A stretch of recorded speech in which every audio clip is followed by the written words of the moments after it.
వస్తే ముందు మమ్మల్ని కూడగొట్టాలి, మమ్మల్ని కొట్టాలి తప్ప మీరు ఇల్లు కొట్టడానికి అవకాశం లేదు. అంత దూరమైన ఉంటాం, మిమ్మల్ని కాపాడుకుంటాం, భయపడద్దు. ఎందుకంటే మీరు జీవితకాలం కష్టపడ్డారు.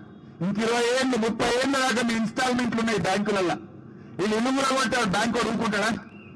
ఏడుండాలి, ఉండడానికి ఏడుండాలి, బ్యాంకులో ఇన్స్టాల్మెంట్ ఎడగట్టాలి, వాళ్ళ జీవితాలు ఏమైపోతాయని అడుగుతా ఉన్నా. అందువల్ల ఇది మీది న్యాయమైనటువంటి డిమాండ్, ఎవరు కూడా ఆందోళన చెందొద్దు. ఇందాక మిత్రుడు చెప్పాడు, ఇదే మూసీ మీద 6 కొత్త ప్రాజెక్టులు కడుతున్నారు, 40 50 అంతస్తుల అపార్ట్మెంట్లు కడుతున్నారు. మరి రేవంత్ రెడ్డి ఈ కట్టుకున్న పేదోళ్ళ ఇళ్ళకేమో నంబర్లు వేస్తున్నావు. ఇదే మూసీని ఆక్రమించి మూసీ ఆనుకొని 6 పెద్ద మల్టీ స్టోరీడ్ బిల్డింగ్లు కడితే దాన్ని ఎందుకో ఆపడు, దాన్ని ఎందుకో నోటీసులు ఇయ్యడు, దాన్ని ఎందుకో కూలగొట్టాడు. ఎందుకంటే వాళ్ళు పెద్ద వాళ్ళు. ఈ పేదవాళ్ళు నోరు లేని వాళ్ళను, ఈ పేదవాళ్ళను ఏం చేసినా ఎవరు రాడనుకుంటుండ్రు. ఆ బలిసినోళ్ళని మాత్రమేమో దగ్గర, పేదోళ్ళకు మాత్రం నోటీసులు ఇస్తుండు. కానీ ఈ పేదవాళ్లకు బీఆర్ఎస్ పార్టీ ఉన్నది, కేసీఆర్ గారు మీకు అండగా ఉన్నారు, ధైర్యంగా ఉండండి అని నేను మనవి చేస్తా ఉన్నా. ఇలా మూసీ ప్రాజెక్టు మీకు అంతగా చేయాలంటే విత్ ఇన్ ద ప్రాజెక్ట్ చేయి. వెంకట నిజాం గారు 1908లో వరదలు వస్తే కూడా నిజాం రాజు ఇల్లు కూలగొట్టలే, మూసీకి గైడ్ వాల్ కట్టిండు. గైడ్ వాల్ కట్టి బయటకు రాకుండా ఆలోచన చేసిండు మూసీ రాజు, ఆనాడి నిజాం రాజు.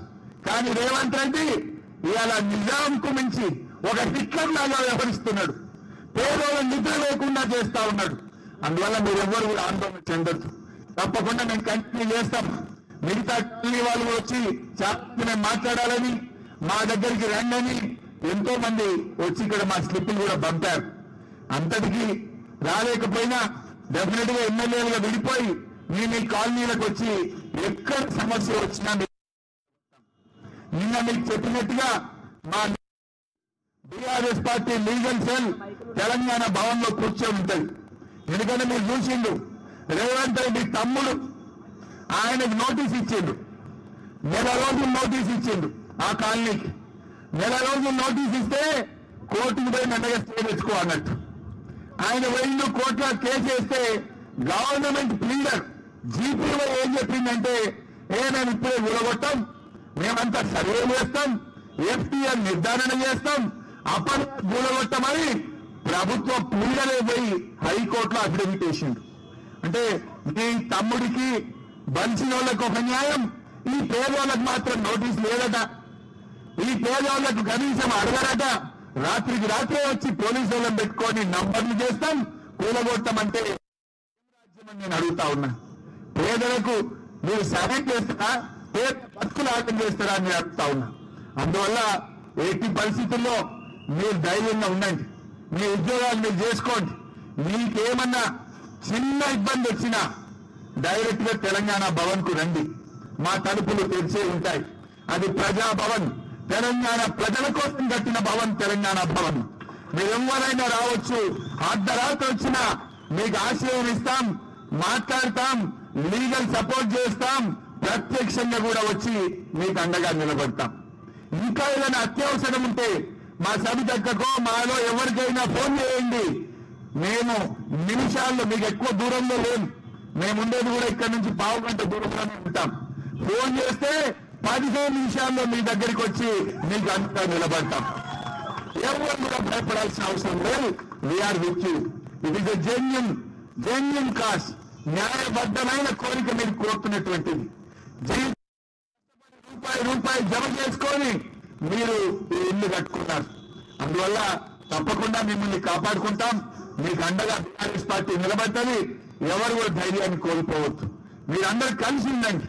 మీ గురించి లీగల్ కూడా కోర్టు నుంచి స్టే ఆర్డర్స్ తెచ్చి మిమ్మల్ని కాపాడే ప్రయత్నం చేస్తాం. ప్రభుత్వం కూడా మరి ఒత్తిడి పెంచుతాం. ఇవాళ రేవంత్ రెడ్డి కూడా మౌనాన్ని వినాలి, బయటకు రావాలి, దీని మీద స్పష్టమైన ప్రకటన చేయాలని చెప్పి కూడా బీఆర్ఎస్ పార్టీ డిమాండ్ చేస్తుంది. నువ్వేదో ఆఫీసర్లతో ప్రెస్ మీట్ పెట్టించిన కాదు, బయటకు రా, బయటకు వచ్చి ఈ యొక్క ప్రతిపాదన చెప్పి ఈ వేలాది మంది మూసీ పరివాహక ప్రజలకు హామీ ఇయ్యి కనీసం వాళ్ళు కంటి నిండా నిద్రపోయే విధంగా చేయమని నువ్వు మౌనంగా లోపల కూర్చుంది కాదు. దేనికోసం కల్పిస్తారు?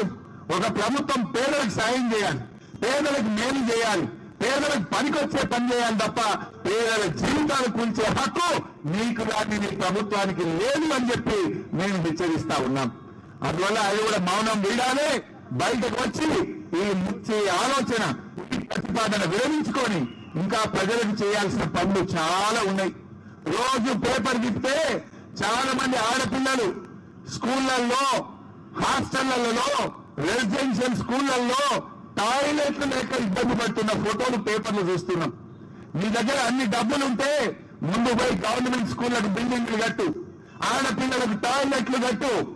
ఎన్నో అత్యవసరమైన పనులు ఎన్నో ఉన్నాయి. ఆ హాస్పిటల్ కట్టు, పేదలకు మంచి వైద్యం అందించు. నిన్న నేను గాంధీ ఆసుపత్రికి పోతే పారాసిటమాల్ గోళీలు లేవట, టానిక్ లేదు, గోళీలు లేవు, మందులు లేవు. ఏందే అని అడిగితే డబ్బులు లేవు సార్ అంటున్నారు. టీఎస్ఎంఐడిసికి డబ్బులు ఇవ్వకపోతే మందులు సప్లై చేసేటోళ్ళు ప్రభుత్వ దవాఖానాలకు మందులు సప్లై చేయడం ఆపేసింది. ఇంకా మందులు కొను, పేదలకు వైద్యం అందించు. అది పెట్టి మూసి కడతా, మూసి ఇది సుందరీకరణ కాదు, ఇది పేదల బతుకులాగం చేసే పని చేస్తా ఉన్నావు. Please drop the proposal. నీకంత చేయాలనుంటే ఉన్న దాంట్లో చేయి. బాఫర్లకు ఎందుకు వస్తున్నావు? బాఫర్లో నువ్వే ఎలా లేఅవుట్ అప్రూవల్ ఇచ్చింది? నీ కాంగ్రెస్ గవర్నమెంటే ఇచ్చింది. నువ్వు తెలుగుదేశం పార్టీయే ఈ లేఅవుట్లన్నిటికీ అనుమతి ఇచ్చింది. మరి ఆనాడు అనుమతి ఇచ్చిన అధికారులు, ఆనాడు అనుమతి ఇచ్చిన ప్రభుత్వాలు చేసుకోవాలి కానీ ఈ పేదల మీద కాదు నువ్వు చర్య తీసుకోవాల్సింది. ఆనాడు లేఅవుట్ అప్రూవల్ చేసింది, బిల్డింగ్ పర్మిషన్ ఇచ్చింది అప్పటి కాంగ్రెస్ ప్రభుత్వం కదా, అప్పటి తెలుగుదేశం ప్రభుత్వం కదా. చర్య తీసుకోవాల్సి వస్తే అనుమతి ఇచ్చిన ప్రభుత్వాల మీద, అనుమతి ఇచ్చిన అధికారుల మీద తీసుకోవాలి తప్ప ఈ పేదల వేరు తప్పు అని చెప్పి నేను అడుగుతా ఉన్నా. ఈ పేదలు రిజిస్ట్రేషన్ ఆఫీస్ లో ఫీజు కట్టి రిజిస్ట్రేషన్ చేసుకున్నారు కదా, మున్సిపల్ ఆఫీస్ లో ఫీజు కట్టి బిల్డింగ్ పర్మిషన్ తీసుకున్నారు కదా, కరెంటు కనెక్షన్ కు డబ్బులు కట్టి కరెంట్ కనెక్షన్ తీసుకున్నారు కదా, డబ్బులు కట్టి నల్లా కనెక్షన్, సంవత్సరం మున్సిపల్ ట్యాక్స్ కడుతున్నారు కదా. మరి అన్ని న్యాయబద్ధంగా ఉన్న వాళ్లకు శిక్ష నీకెక్కడిది అని అడుగుతా ఉన్నా. You have no right to demolish their houses. నీకు హక్కే లేదు. ఉన్న దాంట్లోకి అనుకుంటే హైదరాబాద్ చుట్టూ ఇంకా ఖాళీ జాగాలు బాగున్నాయి, అక్కడ పోయి చేసి ఉంది ఇక్కడ సుందరీకరణ. ఉన్న చెరువులను కాపాడే ప్రయత్నం చేయి. కానీ మూసి పరివాహక ప్రాంతంలో, మూసి రెండు వైపులా ఉండే ప్రజల ఉసురు పోసుకోవద్దని మరొక్కసారి ప్రభుత్వాన్ని హెచ్చరిస్తున్నాం. ఇవాళ మేము ఇంతమందిని, దాదాపు 15 మంది ఎమ్మెల్యేలకు వచ్చాం, ఎమ్మెల్సీలకు వచ్చాం. మేమందరం వచ్చింది కూడా నిన్న మీరు వస్తే మీకు మాట ఇచ్చినాం, మీకు భరోసా కల్పించడానికి, ఈ ప్రభుత్వం మీద ఒత్తిడి పెంచడానికి, ఈ మొద్దు